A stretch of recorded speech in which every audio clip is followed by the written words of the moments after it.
18th Congressional District. Congressman, good morning. Thank you for joining us.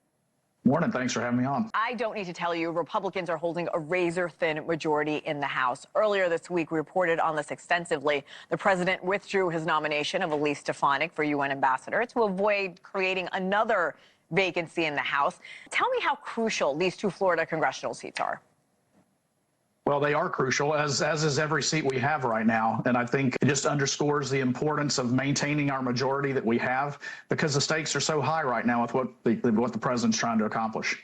Both Democratic candidates outraised their Republican opponents by a lot, both of which have the support of President Trump. Is that a concern for you come Tuesday? Well, no amount of money is going to sell a bad message. And right now, the Democrats don't have a good message, which is why you see them scrambling to try to draw the attention to anything other than what they stand for. But obviously, Republicans are worried, too, with Elise Stefanik staying in her position here in New York. Well, Elise is a very effective team player, as she said over the weekend. She's about it for the team. She would have been a great UN ambassador, but the work we're doing right now, save the country, and her role in that is going to be much more significant than what she would be able to do at the UN.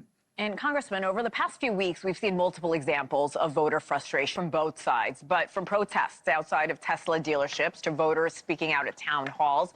What do you say to those frustrated voters, especially with such a tight margin in the House and Tuesday's special election?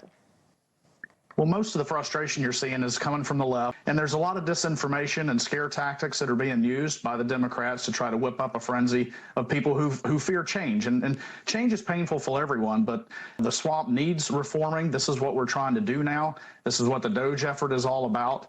And I think people should be patient and trust the process, and should be less concerned about who finds the waste and the fact that the waste is there at all to begin with and that we're rooting it out. We should applaud anybody who's willing to go in there and take their time to find the waste and try to fix our government. But Congressman, it's not just Democrats who are frustrated. There are many Republicans as well due to the efforts of DOGE or slashing federal spending. You've said that the U.S. government is insufficient, too big, at risk of bankruptcy. I want to talk about your district. There are more than 4,300 federal jobs. Some may be cut as a result of DOGE.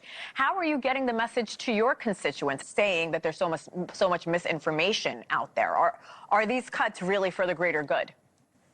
Well, the cuts are absolutely for the greater good. And we're looking at eliminating waste and duplication. And, you know, if people would listen to what the DOGE team is saying straight from the horse's mouth, they're finding rampant instances of fraud and waste and abuse. And it's a lot of it is just from a bureaucracy that has been allowed to grow over generations without any check. And that's why it takes a disruptor from the outside to make this happen. A lot of people from within the government would like to make these changes, but the system is very, very good. It's finely tuned. It's self-protecting and correcting and allowing the status quo to perpetuate. And unfortunately, the only thing we've been able to do for a long time is just to continue to throw money at the problems, and it doesn't make them go away. And we're at the point of actually a verge of bankruptcy if we don't turn this ship around. So is that what you're telling your constituents who may lose their federal jobs? Short-term pain, long-term gain?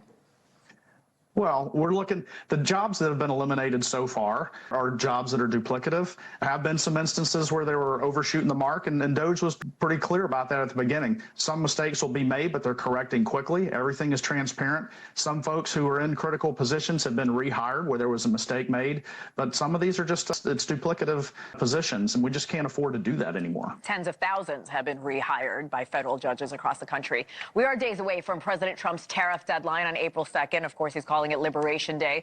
He's promising to enforce reciprocal tariffs on U.S. trade partners, not to mention that 25% tariff on foreign-made cars, auto parts. We know that Canada's retaliatory tariffs are coming next week as well. I want to talk about the stock market on Friday due to concerns of inflation and tariffs. We saw the Dow down 700 points. How are you reassuring voters that are concerned about these higher prices that are potentially, almost most definitely, coming their way?